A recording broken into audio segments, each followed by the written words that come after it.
Hey guys, today we're going to be talking about why I switched from Canon and chose the S5 Mark II instead of the Sony ZVE1. This isn't going to be an in-depth comparison between the two cameras, just mainly weighing the pros and cons of each and just describing my thought process in making this $2,500 purchase.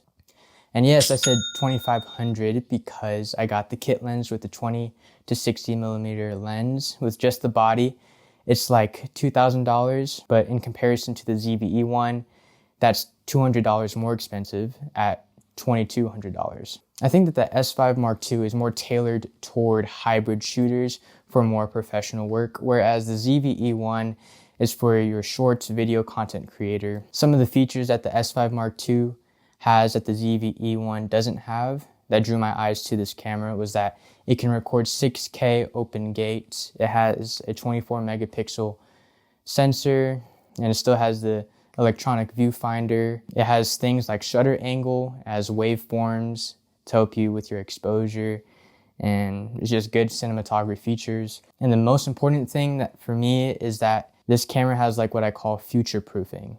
A lot of the content that I make right now is going to be displayed at 1080p. So why do I need 4K? Why do I need 6K? Well, down the line, I do want to work with brands. I want to be able to do photo shoots, product shoots, create commercial work, do more narrative storytelling, and I want to have that opportunity there for myself to be able to record raw. That's a feature not available yet, but it's available in a future firmware update. I would have to pay for it, but that in comparison to buying a whole another $4,000 camera for that feature, ZVE1 does not have that.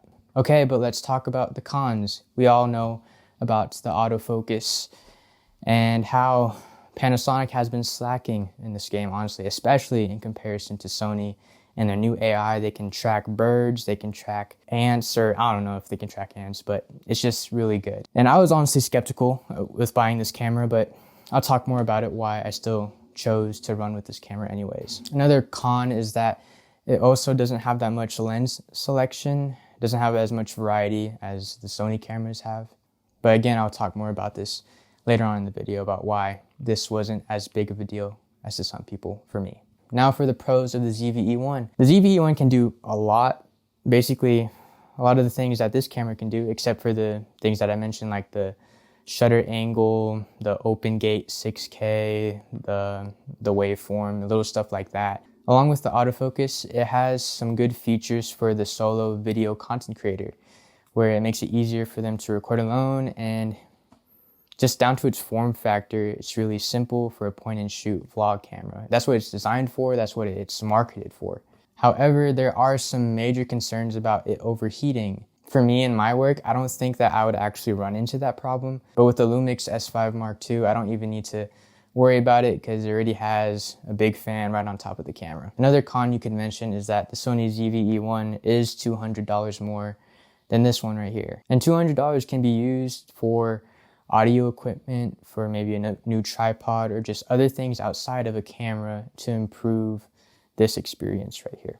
And like I said, let's talk more about this guy's autofocus and why I still chose to run with it, even knowing it's the risk that it may not be as good. So when I say I switched from Canon, I'm really switching from this 5-year-old Canon SL2. And the camera in front of me right now has over 700 points of autofocus. And this one right here, guess how much?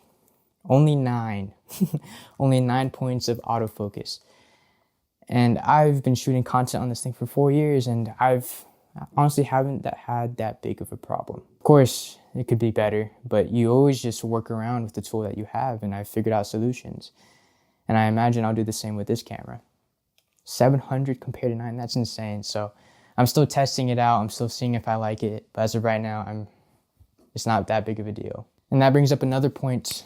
After watching reviews, I trust that Lumix is going to continue to release firmware updates and release more lenses for this line of camera. Whereas for Sony, they don't really get that many firmware updates, which is kind of sad for their customers to see a lot of Sony users frustrated that their flagship cameras like the A7S III aren't doing the same things that a $2,000 camera off can do.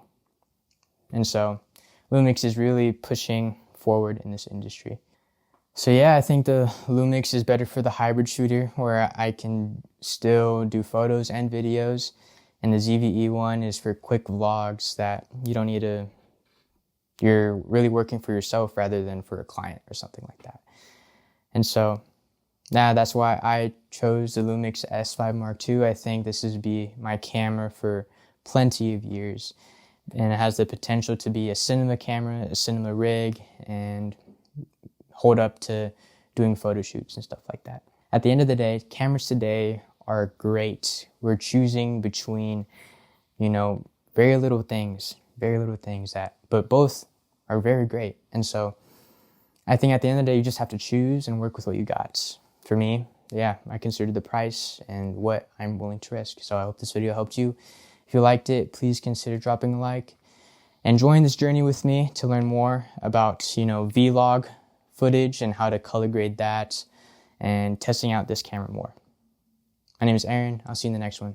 Deuces.